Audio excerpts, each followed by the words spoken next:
آج کا ہمارا موضوع ہے خلیفہ عبدالحکیم بطور اقبال شناس۔ خلیفہ عبدالحکیم اقبال فہمی اور اقبال شناسی میں اولیت کا درجہ رکھتے ہیں۔ کشمیری نژاد ڈار خاندان سے تعلق رکھتے تھے جو کشمیر سے ہجرت کر کے لاہور میں آ بسا۔ یہ خاندان بعد میں خلیفہ کے لقب سے مشہور ہوا۔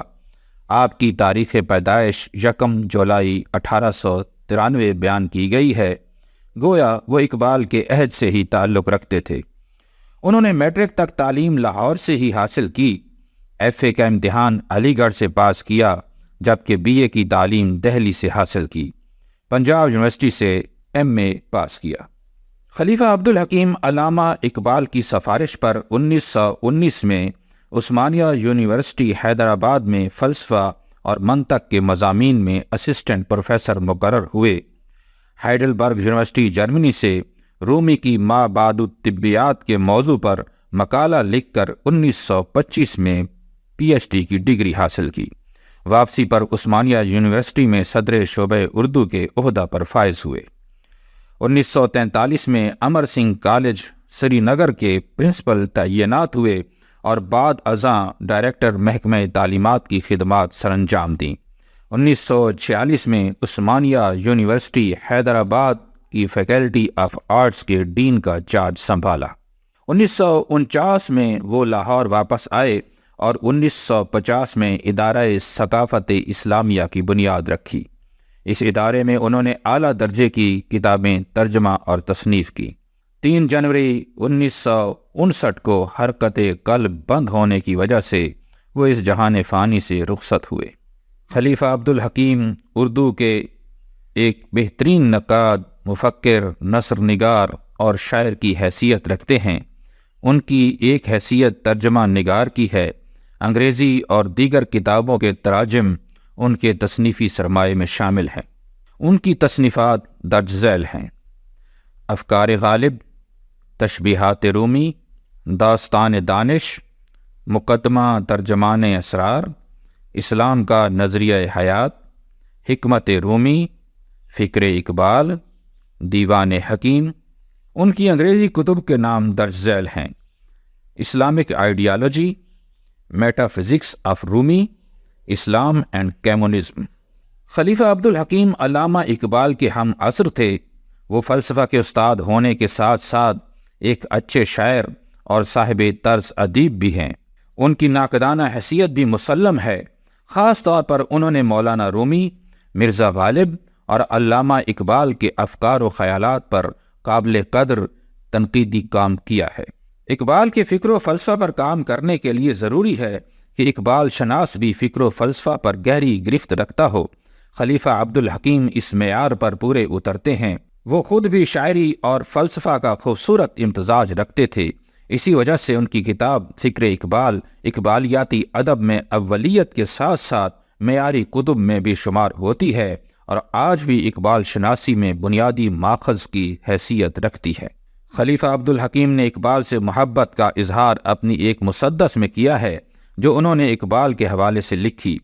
کہتے ہیں، تھے صاحب دل رومی و عطار و سنائی، تھی جن کی خودی آئی نئے راز خدائی، لے عالم ارواح کی انسان کو سنائی، کچھ لذت وصل اس میں ہے کچھ درد جدائی، ایسے ہی فقیروں کا ہم آہنگ تھا اقبال، مردان خدا دوست کا ہم رنگ تھا اقبال۔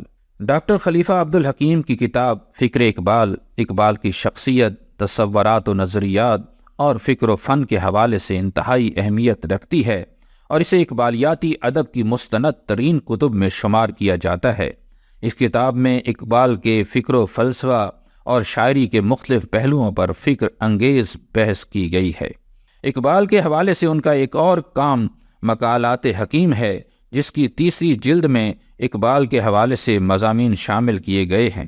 خلیفہ عبدالحکیم نے اپنے مضامین اور کتب میں اقبال کے فکری و فنی ارتقاء پر مفصل روشنی ڈالی ہے۔ اس کے ساتھ ساتھ اقبال کی شاعرانہ عظمت اور ان کی فنی عظمت کو بھی اجاگر کیا ہے۔ فکر اقبال پہلی بار 1957 میں شائع ہوئی۔ اس کے بعد اب تک اس کے کئی ایڈیشن شائع ہو چکے ہیں۔ اس سے پہلے اقبالیات کے حوالے سے 2 اہم کتب، روح اقبال از یوسف حسین خان اور اقبال کامل از عبدالسلام ندوی شائع ہو چکی تھیں۔ خلیفہ عبدالحکیم نے ان دونوں کتابوں سے بھی استفادہ کیا ہے۔ فکر اقبال کا پہلا ایڈیشن 543 صفحات پر مشتمل تھا۔ اس کا انداز تحریر اور اسلوب بیان اس قدر شگفتہ اور رواں ہے کہ قاری کو بوریت کا احساس نہیں ہوتا اور فکر اقبال کے مختلف گوشے اس پر عیاں ہوتے چلے جاتے ہیں۔ اقبال کے بارے میں ان کی رائے مدلل بھی ہے اور اپنے اندر تنقیدی بصیرت بھی رکھتی ہے۔ ایک جگہ اقبال کی شاعری کے بارے میں لکھتے ہیں، اقبال نے شاعری سے جو کام لیا ہے اس کی نظیر مسلمانوں کی تاریخ میں نہیں مل سکتی۔ اقبال کے کلام میں جو ثروت افکار ہے وہ عدیم المثال ہے۔ اقبال کے افکار و تاثرات کی گوناگونی اور بو کلمونی کی کوئی حد نہیں، لیکن جس طرح کائنات کی کثرت میں ایک وحدت مضمر ہے، اسی طرح اقبال کے افکار بھی اپنے اندر ایک وحدت نظر رکھتے ہیں۔ فکر اقبال کو خلیفہ عبدالحکیم نے 20 ابواب میں تقسیم کیا ہے اور آخر میں اقبال کے 7 انگریزی خطبات کا خلاصہ درج کیا گیا ہے۔ ابتدا میں تمہید درج کی گئی ہے جس میں اقبال کی فکر کا تعارف درج ہے۔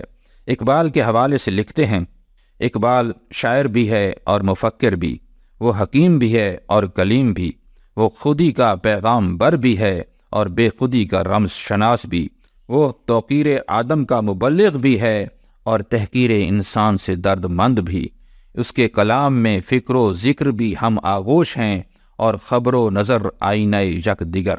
تمہید میں انہوں نے اقبال کے فکر و فن اور شخصیت پر مختصر اظہار خیال کیا ہے۔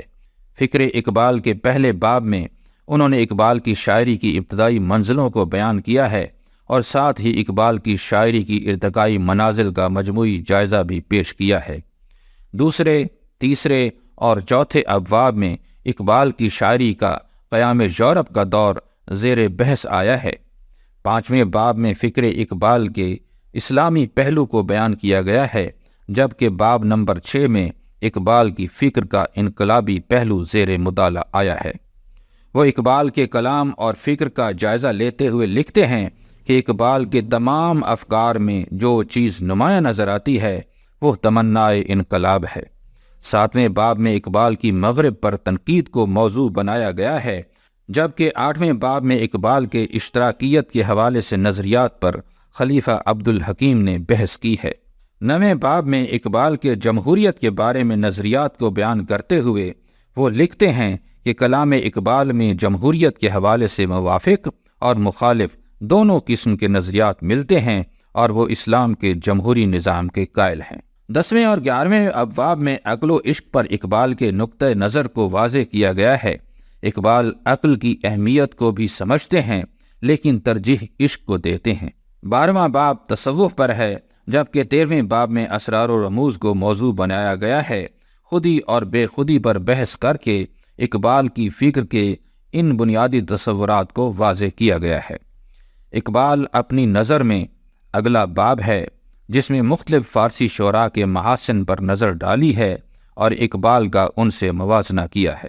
15واں باب گلشن راز جدید کے حوالے سے ہے، جبکہ 16ویں باب کا عنوان فنون لطیفہ ہے اور اس میں اقبال کے فن پر بات ہوئی ہے۔ 17ویں باب میں ابلیس کو موضوع بنایا گیا ہے۔ 18ویں باب میں رموز بے خودی کو علیحدہ سے زیر بحث لائے ہیں، جبکہ 19ویں باب میں اقبال پر اعتراضات کا بخوبی جواب دیتے ہیں۔ آخری باب خلاصہ افکار ہے، جس میں پچھلے ابواب میں پیش کیے گئے نظریات کو جامعیت کے ساتھ پھر بیان کیا گیا ہے۔ فکر اقبال کا آخری حصہ خطبات اقبال کے خلاصے پر مشتمل ہے، جس میں اقبال کے 7 انگریزی خطبات کے افکار کو انتہائی اختصار کے ساتھ پیش کیا گیا ہے۔ اس سلسلہ میں ان کا اسلوب بیان انتہائی سادہ اور آسان فہم ہے۔